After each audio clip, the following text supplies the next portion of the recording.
Have you ever wondered how close we really are, not in spirit, but in blood? What echoes through the marrow when a people survives by becoming small, a forgotten village, a cellar in Prague, a baby born to a cousin because everyone else was already lost? This isn't about ancestry kits or tribal pride, this is about a people that passed through a fire, and emerged with fewer names, but stronger memory. Tonight, we whisper through that memory. Before we begin, if this journey stirs something in you, leave a like, or gently subscribe, and if you're listening from somewhere quiet, let me know your city or time zone in the comments. Now lower the lights, turn on a fan if you like the background whoosh. And let the journey begin. You are born already carrying someone else's silence, not metaphorically. Not spiritually, in your flesh, in the coils of your DNA, lie the whispers of villages that burned, of surnames reduced to initials on transport lists, of prayers mouthed in dialects no one speaks aloud anymore. It isn't poetic. It's literal. A few hundred ancestors, no more, gave you your nose, your humor, your nearsightedness, your knack for musical intervals, your odd craving for herring at odd hours. You've never met them, but they've been whispering in your bloodstream from the start. A draft slips through the window. The room smells faintly of onions and something burned, maybe yesterday's kugel left too long. The old radiator clanks like it's arguing with itself. And still, the silence in your chest deepens. It's not illness. It's recognition. Modern geneticists call it a bottleneck. A strange word. You picture something delicate stuck in a too tight neck of glass, but this one's made of blood and prayer. It happened sometime between 1000 and 1500 CE, in the heart of Europe, when the Jewish population shrank to a thread. War. Disease. Expulsion. Pogroms, and yet the people remained. Somehow, about 350 Ashkenazi Jews. That's it. That's the number scientists estimate as the founding core of today's Ashkenazi population, not metaphor, not midrash, mathematical modeling. From them, nearly 10 million descendants, give or take a few colon-induced miracles, but don't get too attached to the numbers. As your Uncle Mendel used to say, statistics are like herring, slippery when cold. And like all things Jewish, there's disagreement. Some say it was closer to 400, others to 800. Some argue there were bottlenecks before the bottleneck. A whole wine cellar of them. The science is stunning, but also stunningly inconclusive. They measure haplotypes, look for linkage disequilibrium, calculate ancestral effective population size. Meanwhile, you remember Bub telling you you're descended from a rabbi who once cursed a chicken and accidentally started a yeshiva. Who's to say which version is more accurate? You lift the dusty mezuzah on the doorframe, feel the indentation your grandfather's lips wore smooth. He survived the war, but not the quiet after. He never liked doctors, called them respectable murderers.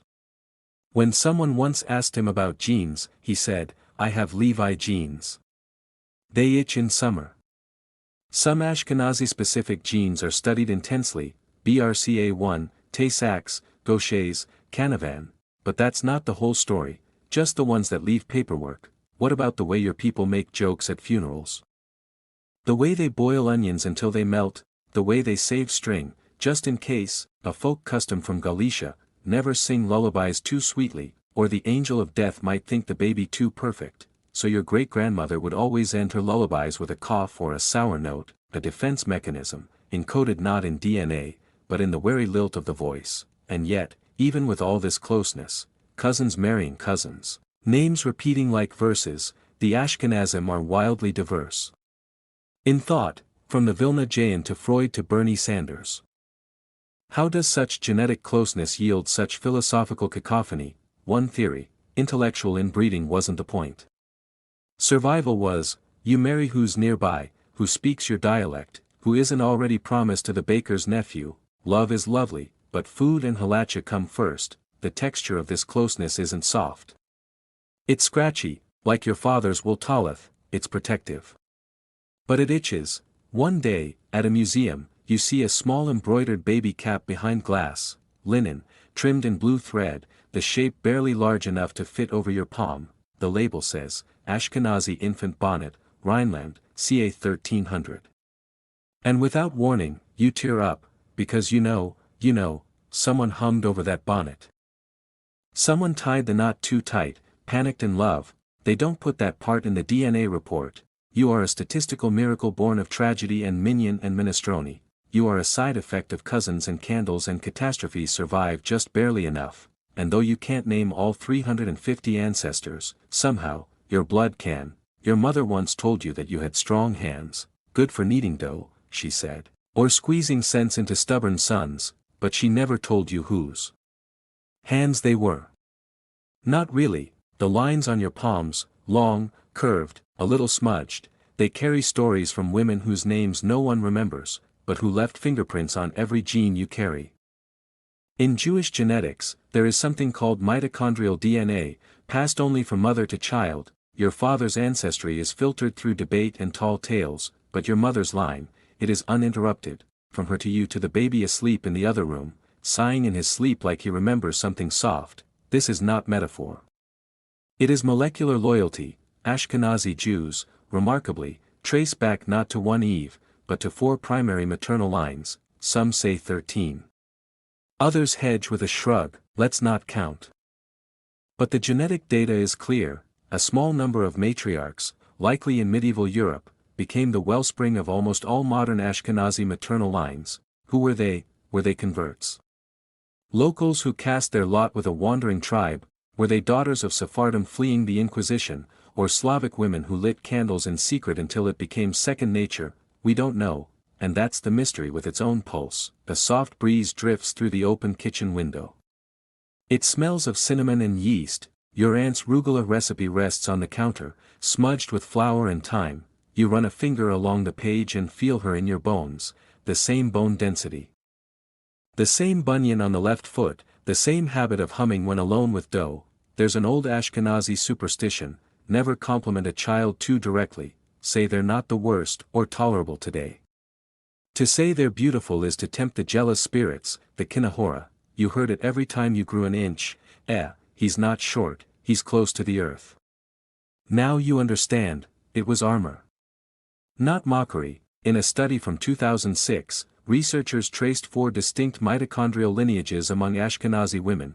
3 of them were surprisingly common, accounting for 40% of the entire population, but the odd part. These lineages don't trace back to the Levant. They likely began in Europe, which means some of your grandmothers weren't from the same place your grandfathers were. The debates rage. Were they Roman converts? Slavic villagers? One theory claims they were Rhineland women who joined Jewish communities through intermarriage and converted. Another claims the opposite, that Jewish merchants brought brides from Byzantium, Persia, or Iberia. One thing is clear, the Ashkenazi motherline is ancient, proud, and quietly stubborn. Like the women who carried it forward through childbirth in cellars, baths in freezing rivers, and lullabies sung between border crossings, in your family, there was always one matriarch, the one who chose who sat where at Tay-Sachs, the one who rationed gefilte fish with unspoken codes, the one who stitched together the Sabbath with barely a thread of strength left. Once, you found a photo, a black and white snapshot, faded at the edges. A woman with wide shoulders, sleeves rolled up. Standing before a brick oven in what must have been Poland or Belarus, she isn't smiling. She's watching, like she knows the oven will outlast the village. Your cousin swears she looks just like you. Jokes in your family always came sharp and slow. Why did our grandmother have so many sons? Because she didn't trust one alone to visit her enough. Or, our DNA is like our kugel, dense, a little burnt on the edge, and best not overanalyzed. You laugh now, but the laughter comes with warmth, not mockery. They didn't know the word mitochondria. But they knew which child had her great-grandmother's temper, and which one was likely to survive war. In some sense, the entire people was reborn through these 13, or 4, or unknown mothers, rebirthed in the kitchens of Speyer and Mainz, in the cellars of Prague, on the roads to Lublin, and now, in your body, still rebirthing. A copper ladle hangs above your stove. You don't remember where it came from. It might be from your great-aunt Chana, or maybe you picked it up in a flea market in Haifa, but every time you stir chicken soup with it, you feel steadied. Sometimes a people survives by luck, sometimes by prayer, sometimes by a handful of women no one expected to endure, but who did, and in you, their lullabies hum beneath the blood. You once dreamed that your blood turned to letters, curling Hebrew script snaking through your veins, like some ancient scroll had unrolled inside you. When you awoke, your arms ached, you told your brother. He shrugged and said, maybe it's Talmudic guilt. Or bad brisket. But you weren't joking. Something ancient moves in you, and it isn't metaphor. Modern science has its own midrash now.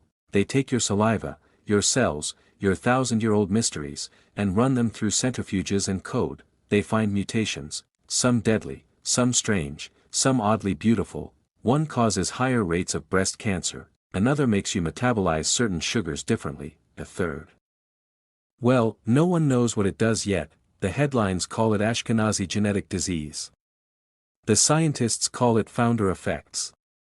Your great-aunt called it a shanda, and yet, when she finally got her genome sequenced, she whispered, I guess I was really Jewish after all.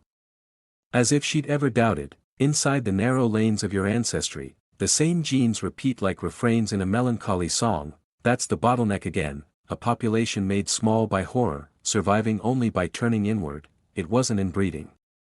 It was necessity. After the Black Death, after the burnings, after the expulsions, who was left to marry but your second cousin's clever daughter, and so. The genes folded in on themselves, not weakness, not shame, a fortress built of familiarity. Somewhere in a research paper, a statistic, 1 in 40 Ashkenazi Jews is a carrier of Tay-Sachs. You carry it like a candle in your pocket, not lit, but always potentially aflame. That's not your fault, that's history curling up to sleep in your cells. Back in Prague, they tell the story of the golem, not the Marvel version, but the old clay one, molded by Rabbi Lowe to defend the ghetto, brought to life with the word emet, truth, etched into his forehead. He protected the Jews when no one else would. But when truth became too heavy, he had to be unmade. Your blood, too, carries something golem-like, a clay-born resilience. A dangerous strength, and just like the golem, the very thing that protects can also isolate. The walls around Jewish communities in Europe weren't always physical, sometimes they were genetic, social, religious. You married who you could trust, who shared your calendar, your rituals, your terror. Trust, it turns out, has a genome. Your grandfather used to say, the Goyim gave us ghettos, so we gave them genius. Then he'd tap his temple twice and pour himself a tea made entirely of dried complaints. Humor was how your people handled being studied like artifacts. From eugenicists to ethicists, from phrenologists to 23andMe, they've all tried to solve the Jewish question by microscope. Some did it to love. Some did it to destroy. Either way, the feeling was the same, being dissected while still alive, a family superstition. Never brag about your children's intelligence, not because of humility, but because cleverness never saved anyone from a border guard's boots. Let the child play dumb, they'd say, let him forget Hebrew in public, let her fail math, just this once, at school, safety first. Brilliance can wait, and yet, paradox, from this fragile, overstudied population came some of the most profound minds of the modern era. Einstein, Freud, Kafka, even the comedians, Leonard, Mel, Gilda. The descendants of a bottleneck became a fire hose of ideas. Science tries to explain it. High literacy, communal emphasis on education, selection pressures, urban trade networks, fine theories. All half true, but they leave out the kitchen table, they leave out the lullabies sung while chopping liver, they leave out what it felt like to learn as a way to survive. You sit now with a worn wooden spoon in your hand, passed down, allegedly, from Warsaw. The edge is burned slightly. The handle has a crack, still, it stirs the soup just right. The golem never died, not really, he just laid down, waiting for the next crisis. Some say he's buried in an attic in the old new synagogue, others say he moved to New Jersey and works in insurance. Either way, he lives on in the blood, not just as myth, but as metaphor made molecular. You were made resilient, over and over, you were engineered by history's worst intentions, and came out strange and brilliant. And though no one writes emet on your forehead, you carry a quieter truth beneath the skin. Everyone in your family knows too much about everyone else, your cousin's allergy to dill, your uncle's second wife, whom no one mentions unless they're drunk or doing taxes. The fact that you were born early, not premature, just early, with a wink. You grow up thinking this is normal. That every family has opinions on how long you should soak the brisket, or who shouldn't sit next to whom at a funeral. Only later do you realize, it's not normal, it's what happens when a people get small, not small in spirit, never that, but small in numbers. A genetic bottleneck doesn't just reduce diversity. It pulls people closer, too close. Sometimes, you attend a wedding in Crown Heights and the bride looks vaguely like your childhood best friend, the nose, the laugh, you joke that they're probably fifth cousins. Someone checks an Ancestry app. They're third, in a population as compressed as the Ashkenazi, shaped by forced migrations, expulsions, and a few hundred ancestors. Everyone's connected in ways they didn't ask for. It's said that if two Ashkenazi Jews trace their family trees back far enough, they'll almost always meet, usually in a shtetl, usually near a bakery. There's an old Yiddish joke: a Jew goes to a matchmaker. "I want a girl who's smart, pretty, and not related to me," the matchmaker replies, "Pick two." In the 21st century, geneticists started finding runs of homozygosity in Ashkenazi genomes, stretches of DNA that repeat identically. It's what happens when a population doesn't have enough fresh branches on its family tree. It's not inbreeding, exactly, it's legacy. A matchmaker in Galicia once had a rule: if the bride and groom shared more than 3 surnames in their family histories, she'd pretend to drop the file. "Give God a chance to object," she said. There's something funny, and also achingly tender, about the closeness. You visit a cemetery in Brooklyn and find 5 stones with your last name on them, all strangers, and yet, something in your chest folds quietly when you read them. You place a pebble anyway. Growing up, your family shared recipes like contraband, but never compliments. If your kugel was praised, your aunt would say, "Next time, bake it 5 minutes longer." But yes, it didn't kill me. Love, in the Ashkenazi way, had an accent. It looked like fussing and smelled like soup. You remember your great-uncle Fischel, he never married.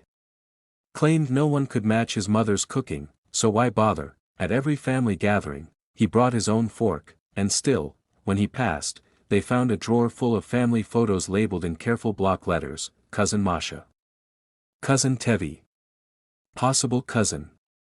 Definitely not cousin but looks like one. That drawer, in its way, was a family tree, a crooked, loving one. Today, you scroll through online groups where strangers post old photographs and DNA results, asking, "Does anyone recognize this woman from Vilnius?" And often, someone does. "We're cousins," they say, and for a moment, something ancient softens. There's a motif in Jewish folklore, the dybbuk, a restless spirit that clings to the living, whispering forgotten names. Sometimes, when looking at a grainy photo, you hear something, not words, just a sigh in your spine. The closeness of Ashkenazi genealogy isn't just in the genes.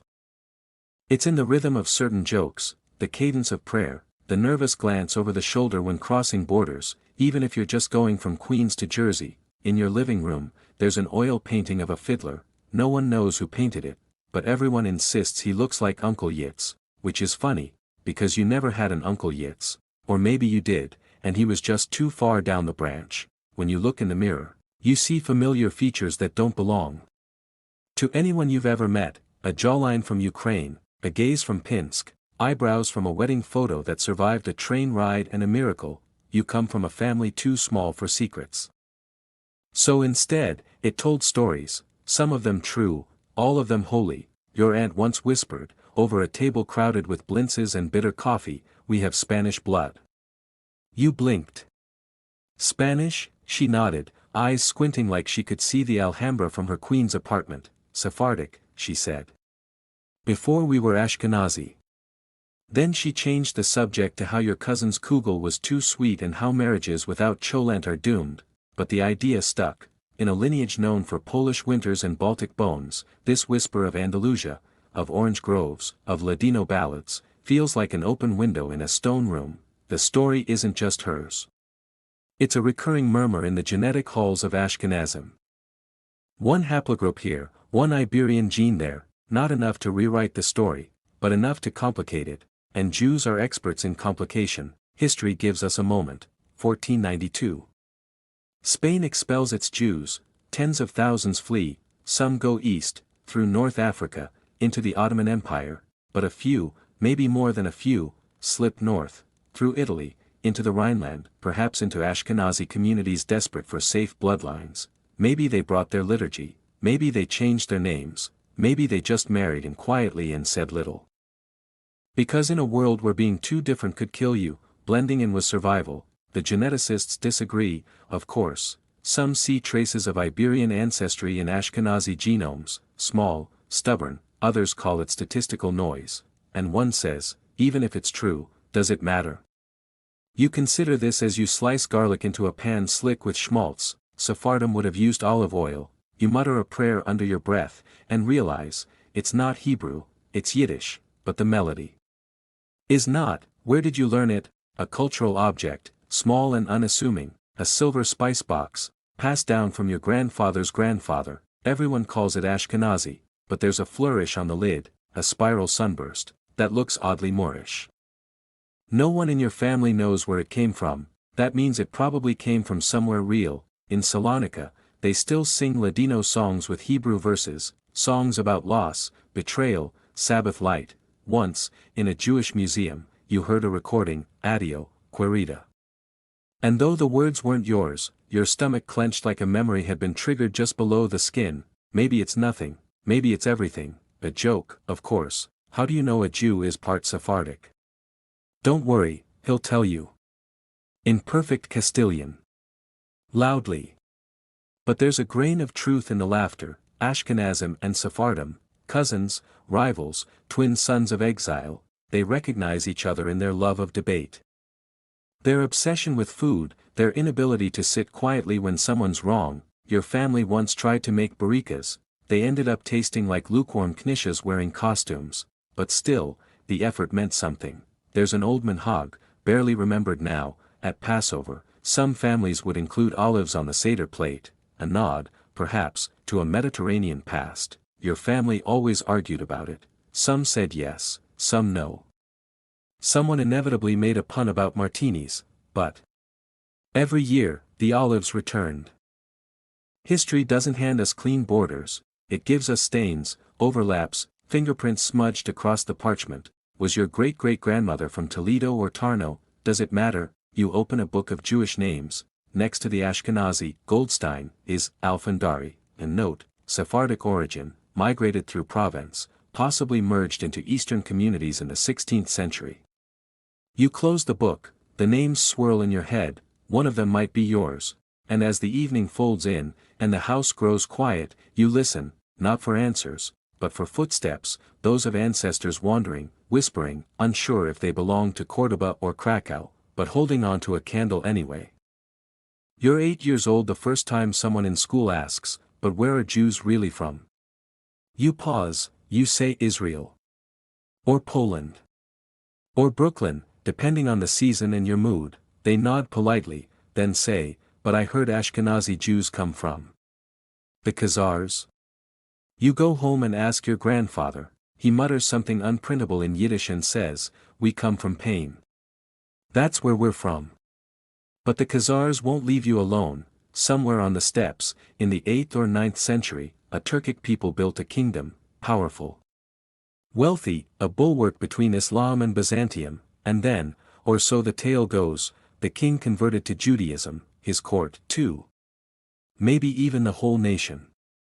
We don't know why. Political neutrality, a sincere search for truth, a rabbi with particularly persuasive cholent, no one agrees, and no one agrees on what happened after. Some say the Khazars vanished, others say they melted into neighboring tribes, and still others, loudly, persistently, claim that modern Ashkenazi Jews descend from them. The genetic evidence, messy. Some studies show minor Turkic signals in Ashkenazi DNA, others show nothing at all, still others find faint traces, and shrug. Could be Khazar. Could be Hungarian. Could be the mailman. Your cousin Levi says, I like the idea. Royal converts. Better than being chased out of every village from here to Minsk. Your uncle Shlomo scoffs, we're Jews. If we were descended from royalty, they wouldn't have thrown rocks at us. There's a folk belief, whispered in a few Hungarian Jewish families, that they descend from warriors, not scholars, not merchants, but fierce, horse-riding converts who learned Hebrew while sharpening swords. You don't believe it, but part of you wants to. A quiet object sits in your living room, a brass samovar, battered and soot-streaked. It belonged to your great-grandmother from Bessarabia. No one knows where she got it. But it's oddly ornate, patterned with swirling knots. That look.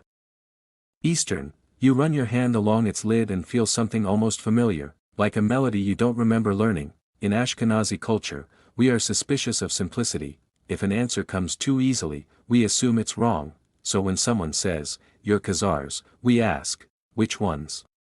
When? Do they keep two sets of dishes? Did they fight over the proper way to light candles? There's a joke your grandfather used to tell: 3 Jews argue whether they're descended from Abraham, Khazars, or Martians. A voice from heaven booms, "You're all wrong." They immediately begin debating what the voice meant. The Khazar theory has been used cruelly. Antisemites love it. They say, "See? Jews aren't really Semitic. They're just imposters."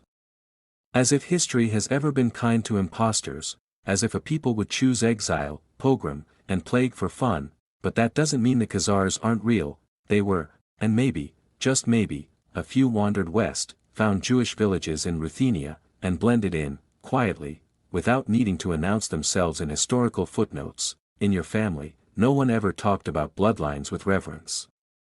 Blood was something that got spilled. Better to talk about books. Or recipes, or who sat in whose seat at synagogue. Still, one night, your mother confides, your great-grandfather's features, they weren't like the others. You ask her what she means, she shrugs. He looked step-born, horse-faced, wise. Like he could stare down a Cossack. You laugh, but when you find his photo, that weathered black and white one, you see what she meant.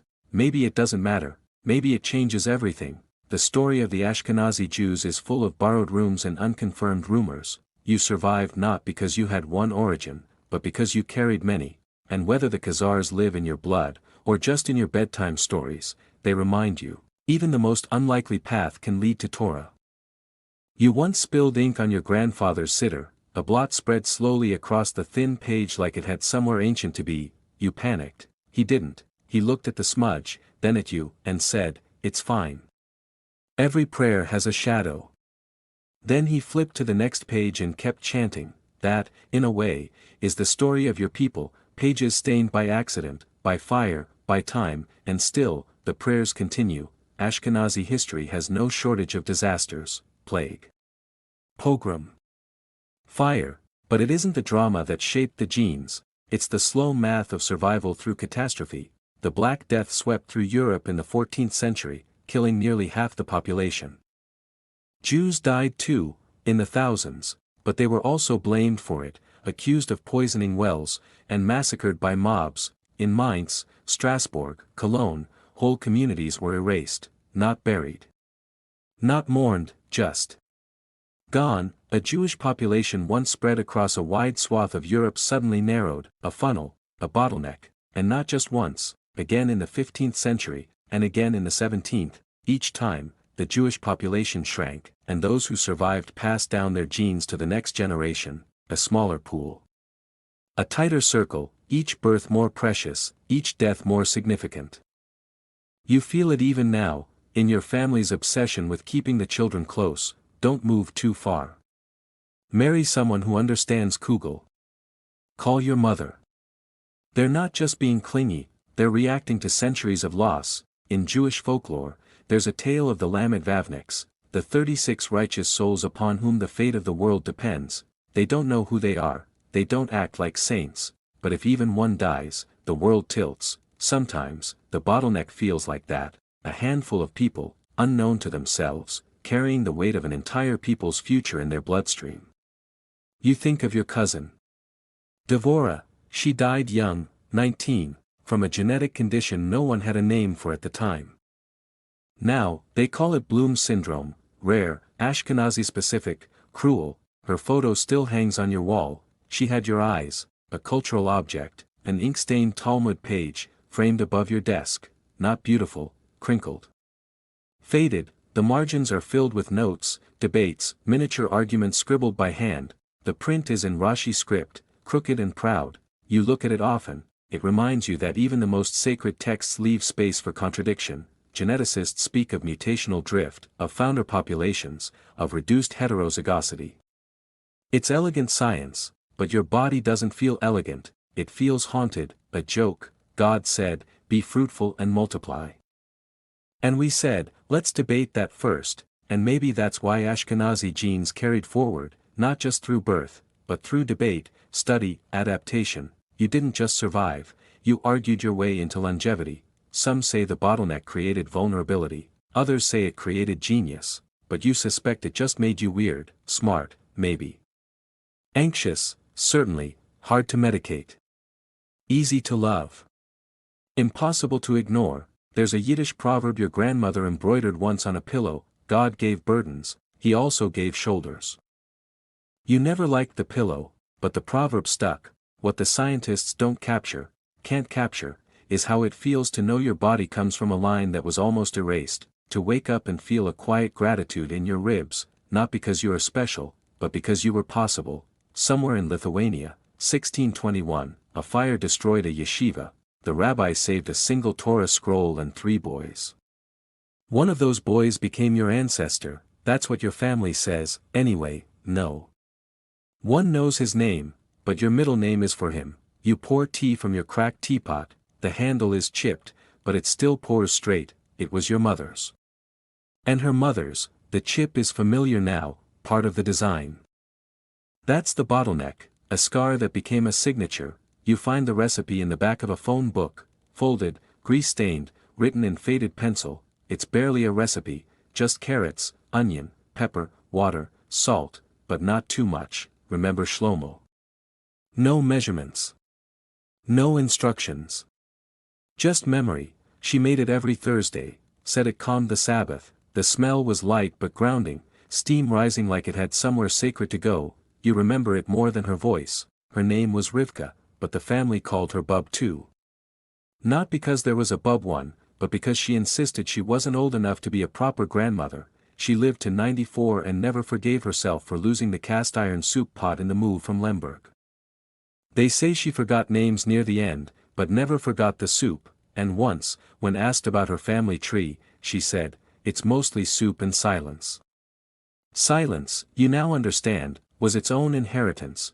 For all the mapping and sequencing, there's no genetic marker for grief swallowed during dinner, no code that can capture the feeling of eating slowly, because talking was dangerous for too many generations. The Ashkenazi genetic bottleneck, that event so often sliced into neat academic paragraphs, was also a kitchen table with 3 chairs instead of 6, a photograph torn down the middle, a ladle used, scrubbed, hidden. In one genetic study, scientists found that about 350 individuals from 600 to 800 years ago are the ancestors of over 80% of today's Ashkenazi Jews. You try to imagine them, 350 faces, stirring soup, lighting candles, wiping flour from their aprons. That's not a bottleneck. That's a wedding hall on fire. They didn't leave letters, they left ways, the way to slice a loaf of bread, the way to tie a kerchief, the way to hush a room when news arrived. There's a family story. Rivka once slapped a Nazi soldier, he'd kicked over her soup pot, she bent, picked it up, and walloped him with the lid, lived to tell it, then never told it again. You only know it because her sister told your uncle after 2 drinks, that soup, carrot, onion, pepper, made it through the war. Your aunt still makes it, and still says, not as good as Bub Two's. But maybe it is, maybe the difference is just the silence. On your bookshelf is a chipped ceramic bowl, pale blue with a crack down one side. She brought it wrapped in a scarf when they fled west. Now you use it for keys. There's a dry joke your father used to say when people asked about ancestry. We're from a long line of people who didn't talk about it. Then he'd pause, add, but they made great soup. Ashkenazi genetics gets treated like an archive now, but in your family, it was more like a simmer, always there, always warm, never spoken of directly, and somewhere in the mix, maybe a mutation crept in, a BRCA1 here, a GBA there. They came with the carrot peels and prayers, not chosen. Just brought along, There's a lullaby in your head, slow, half-remembered. You don't know the words, you're not sure if it was sung to you or if you inherited the melody some other way. But you hum it when you stir soup, and somehow, it tastes right. Bread. Soup. A muted inheritance, not flashy.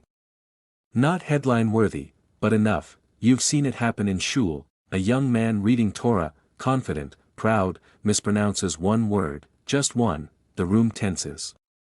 The rabbi coughs, a few men lean forward, index fingers twitching like antennae. Eventually, someone corrects him, gently, and the chant continues, but the smudge stays. The Torah is handwritten, by humans, which means even the most sacred scroll is vulnerable to sweat, age, and error. So is your DNA. A few years ago, someone ran your cousin's DNA through a fancy new Ancestry test. He called you up, excited, and said, "Guess what? We're not Ashkenazi. We're 13% Finnish." You replied, "So is a sauna. Doesn't make it Jewish." He didn't laugh. Later, you read the fine print. The algorithm had confused your family's Ashkenazi genetic bottleneck, that tight loop of ancient cousins, for something northern and icy. You weren't Finnish. You were just, historically overfolded. Science is not immune to misreadings. There's a famous Mishnah that says, "Turn it and turn it again, for everything is in it." It was talking about Torah, but it applies, uncannily, to your genome. People keep turning it, under microscopes, across databases, through algorithms, and seeing what they want to see. One study claims Ashkenazim are genetically closer to southern Italians than to Syrians. Another study says no, we're Levantine with a hint of Slavic seasoning. A third says, forget all that, let's talk about Neanderthal admixture. Your uncle says, tell me something useful. Like where I left my good cufflinks. In Jewish law, there's the idea of a safek, a doubt, a gray area, something not quite clear, not quite decided. You grow up knowing how to live with that. A smudge doesn't ruin the scroll, you just read around it carefully.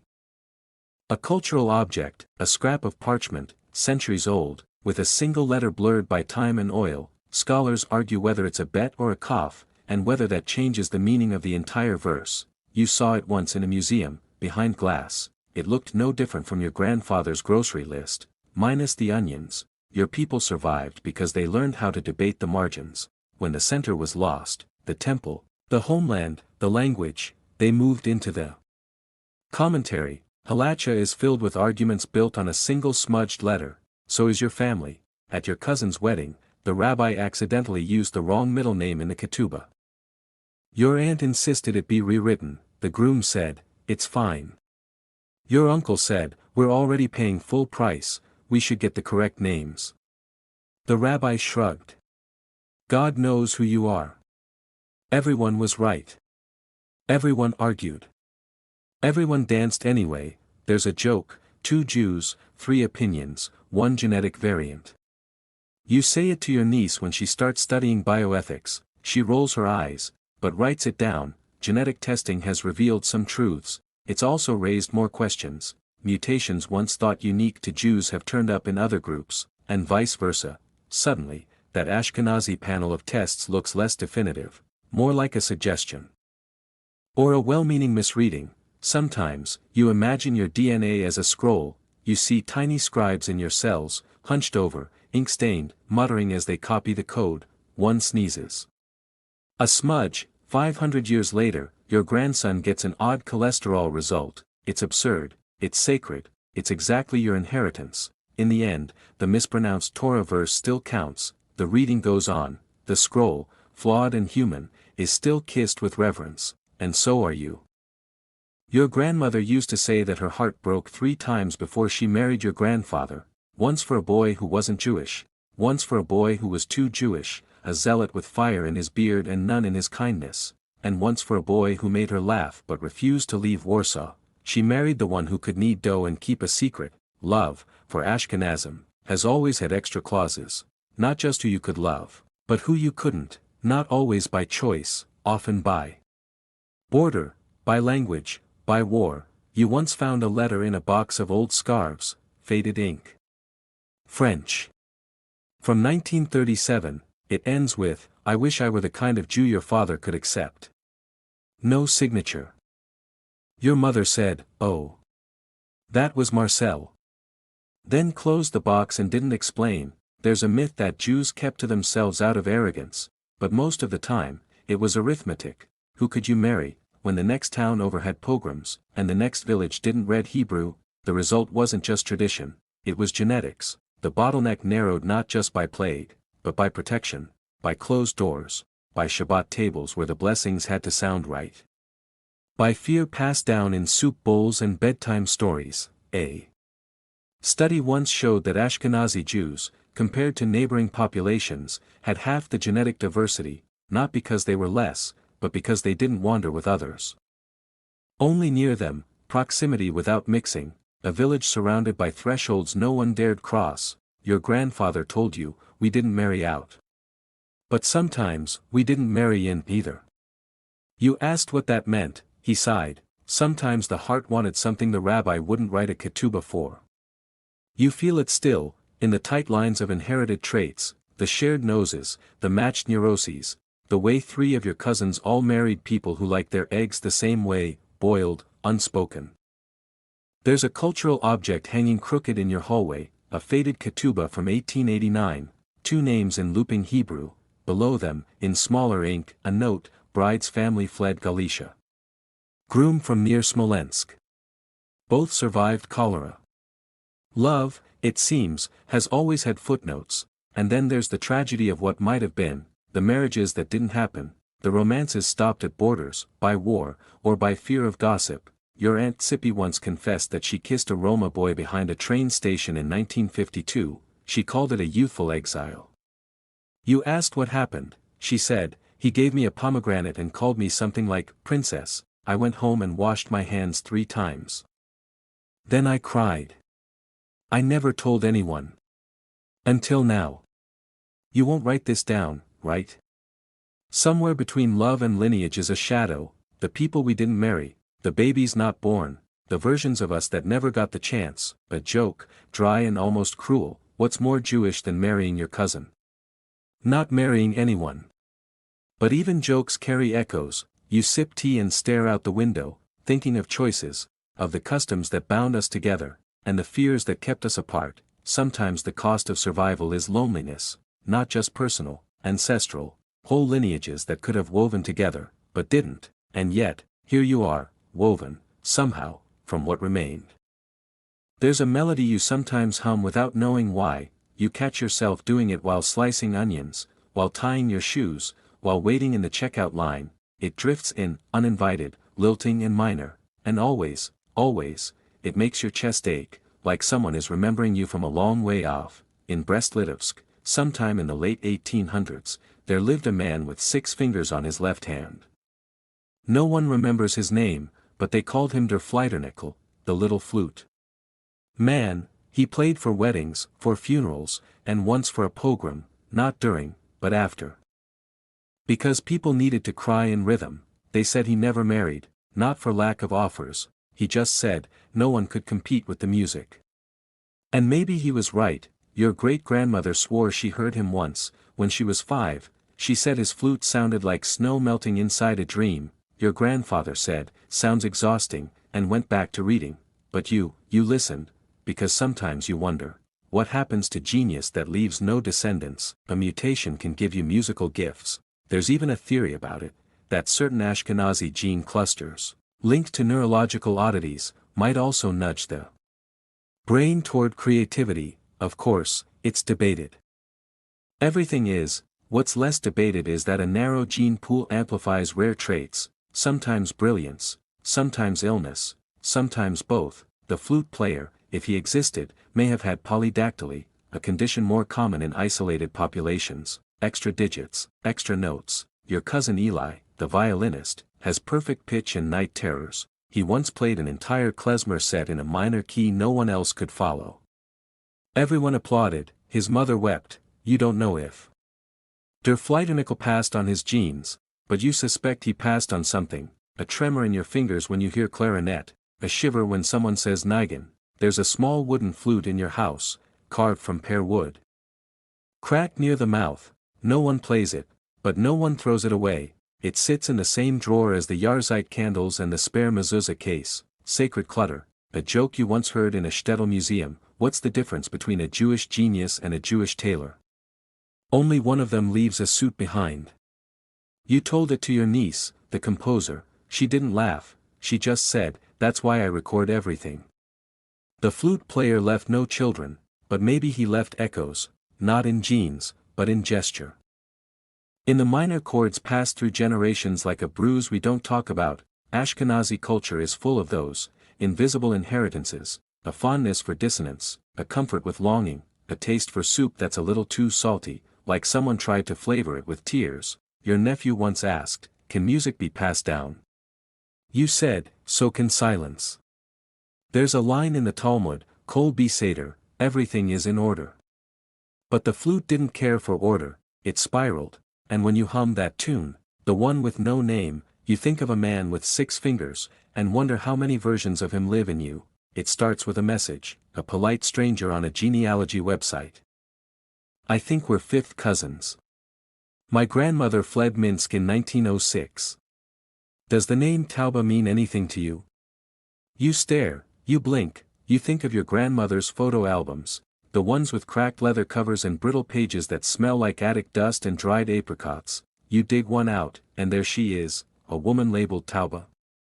Question mark and all, next to your great-great-grandfather, barely 20, stiff in his wedding vest. The handwriting belongs to your aunt, who wrote. Maybe cousin in the corner, in pen that bled through. You reply cautiously. He sends more names, dates, a scan of a marriage certificate in Yiddish and Spanish. He lives in Buenos Aires. He's never been north of the equator, but his daughter has your mother's nose, long bridge, soft dip, nostrils that flare when she laughs. You don't believe it, and then you do. In the Ashkenazi genome, false cousins are more common than real ones. The genetic bottleneck, the centuries of marrying within an ever-narrowing circle, means that many Ashkenazim today share as much DNA as 4th cousins, even when they're not. The computers call them identity by descent. The rabbis called it mishpacha, family. There's a surreal intimacy in it. You share 0.81% of your DNA with a man who's never heard of kugel but insists his grandmother made something similar with raisins and cinnamon. You argue over cholent recipes. He sends you a photo of his mother lighting Shabbat candles next to a Spanish-language sitter. You cry, he says, "I don't know why I'm crying too." There's a cultural object on your desk, a yellowed envelope labeled Minsk, 1921. Inside, 3 photos. One woman, stern-eyed, beautiful, unfamiliar, appears in 2 of them. Is she Tauba? Your mother says maybe, your cousin says definitely, the genealogist says statistically likely, the truth says nothing. Ashkenazi Jews have a strange relationship with memory. We document obsessively, then misplace the box. We name our children after the dead, then forget what the dead actually did. We preserve recipes with no quantities, family trees with missing trunks, a joke your uncle loved. How do Jews play telephone? We start the call with 3 disclaimers, end with 5 theories, and no one remembers what the question was. You keep talking to the cousin, he invites you to a family Zoom. You're suddenly in a gallery of strangers who all look a little like you. That one has your brother's ears, that one your grandmother's eyes, one has your posture, another your skepticism. It feels like stepping into a dream where everyone knows your name, but spells it slightly wrong. A geneticist once called it ghost inheritance, the persistence of traits and connections long after the names behind them are lost. You feel like a ghost yourself, watching your reflection in a dozen Argentine faces, all saying Baruch Atah with accents your ancestors never imagined. You ask your rabbi, half joking, "Are they really family?" He smiles, "Did they make you feel known?" "Yes." "Then they are." You print one of the old photos and tape it next to your fridge. The woman stares out, expression unreadable. You call her Tauba now, even though no one can prove it. It feels like an apology, and a promise. Some nights, when the lights are low, you whisper a name you never knew until now. You say it like a prayer, not for truth, just for belonging. The smell of cholent sneaks through the stairwell long before Shabbat. It's thick, ancestral, meat, beans, onions, maybe barley, maybe not. You breathe it in and feel both comforted and judged. Someone, somewhere, is cooking it right, you're still using the wrong pot. In the narrow streets of Vilna, sometime in the early 1900s, two women on opposite sides of town, one from a rabbinic family, one from wagon makers, prepare cholent on a Friday afternoon. They've never met, their families haven't spoken in generations, thanks to an argument about a betrothal that was broken and a debt that wasn't.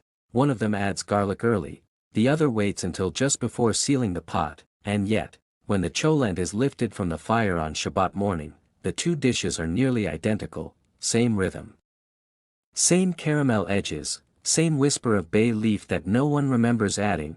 There's no recipe, no notes, only taste memory, passed from hand to hand, through war and childbirth and whispered blessings. 100 years later, in a Brooklyn kitchen, your cousin Rivki and her college roommate from Tel Aviv, who thinks Ashkenazi food is just beige sadness, make cholent together as a joke.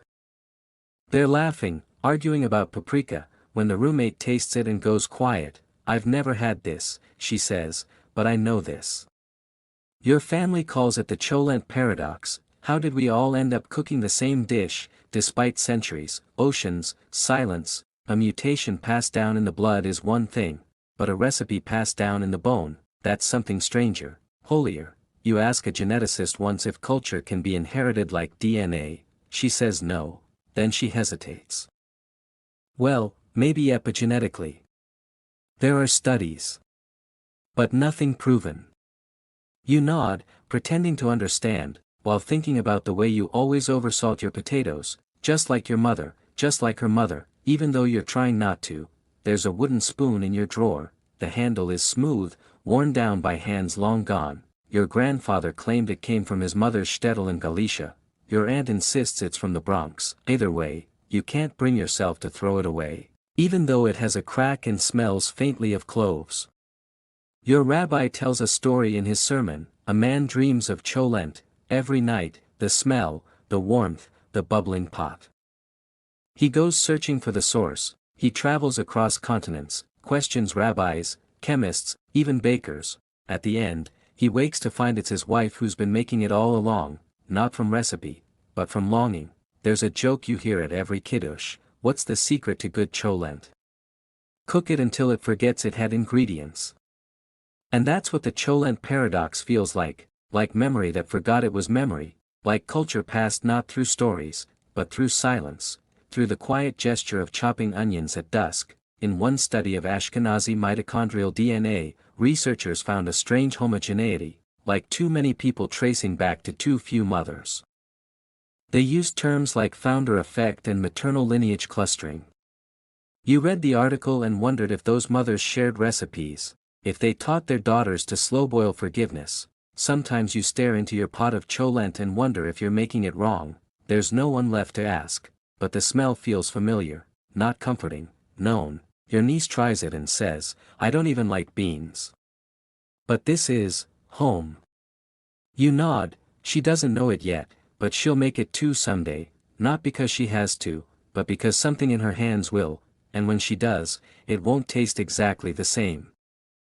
But close enough. The paradox will continue. You never met her, but her photo sits on your mother's piano, a black and white infant in a crocheted bonnet, eyes just slightly crossed, hands folded like she's waiting. Her name was Esther. She lived 16 months, and she died of something the doctors didn't have a name for back then. Now they do. Tay-Sachs, a mutation, a sentence written in code no one asked to read. Ashkenazi Jews carry it more than most, not because of sin or destiny, but math, population bottlenecks.